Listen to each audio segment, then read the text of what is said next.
কি রে রিয়া, কি করছিস তুই ওখানে? রান্না করছি। কি রান্না করছিস আজকে? মাটন।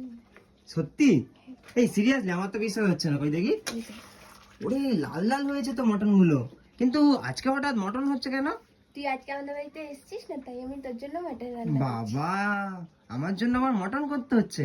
হ্যাঁ, কেন, আমি তোকে বলেছিলাম? তুই মাটন খেতে ভালোবাসিস না, তাই ও জন্য। আচ্ছা আচ্ছা, বাহ থ্যাংক ইউ। কিন্তু খেতে পারবো তো রান্নার পরে? কারণ তুই রান্না করছিস তো। তুই এরকম বলতে পারলি? আমি সত্যি ভালো রান্না করতে পারি না। তুই ভালো রান্না করেছিলিস প্রথমবারে, কিন্তু আজকে ভালো হবে তো? তুই এরকম বলছিস তো, ভালো না হলেও কি তুই খাবি না বল? আচ্ছা ঠিক আছে, ভালো না হলেও খাবো। কিন্তু তোমরা দেখো তো এটা কি খাওয়া যাবে, একটু তোমরা জানিও কমেন্টে। আর সিরিয়াস, তুই যদি ভালো রান্না করিস তাহলে তোকে একটা চকলেট খাওয়াবো, কেমন? বড় একটা চকলেট। হ্যাঁ, কত বড় চকলেট দিতে হবে? এত বড়। আচ্ছা ঠিক আছে, ঠিক আছে, তুমি রান্না করো, যাও যাও।